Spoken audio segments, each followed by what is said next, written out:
The beating heart of the spiritual life is prayer. Over the centuries, Christian spiritual writers have often singled out three major forms: vocal prayer, meditation, and contemplation. Before we start walking down the spiritual path Jesus taught his disciples, it is necessary to first define our terms and clarify what the Bible teaches about each of these. We begin with vocal prayer. On its most basic level, vocal prayer can be defined as using words to communicate with God. Over the centuries, Christian spiritual writers have often emphasized the use of spoken words in prayer. Consider, for example, the following statements from ancient, medieval, and modern times. Prayer is by nature a dialogue with God.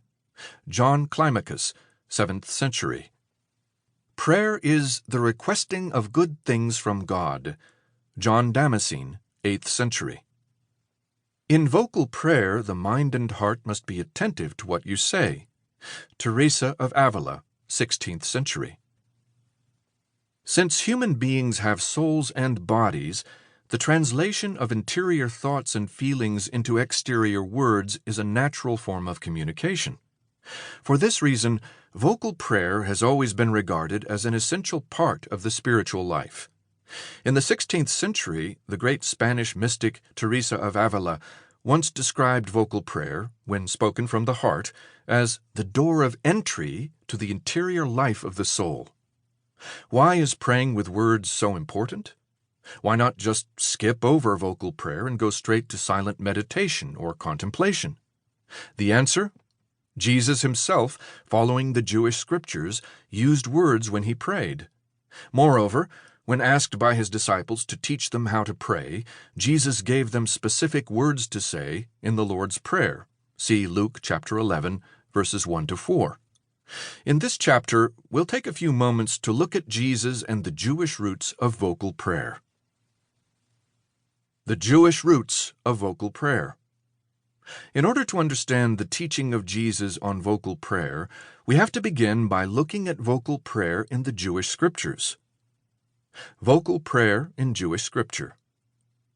In the Old Testament, using words to communicate with the God of the universe goes all the way back to the beginning of human history. In the Garden of Eden, Adam uses words to speak to God when he hears him coming near. I heard the sound of you in the garden, and I was afraid, because I was naked, and I hid myself.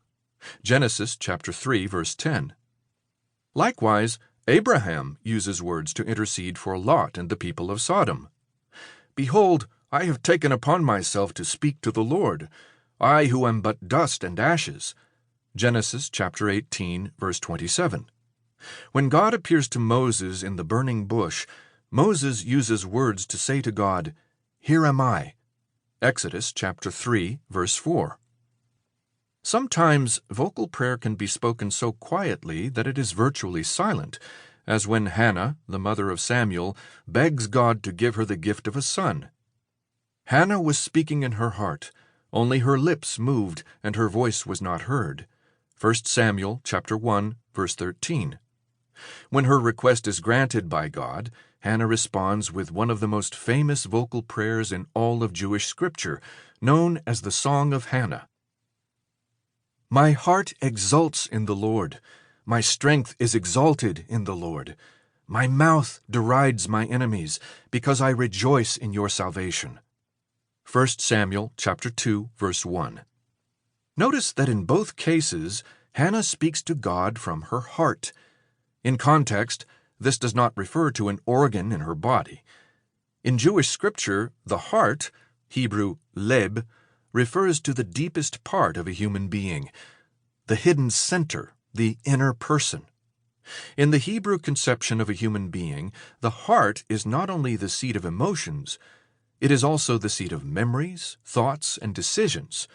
Above all, it is the heart that chooses to love.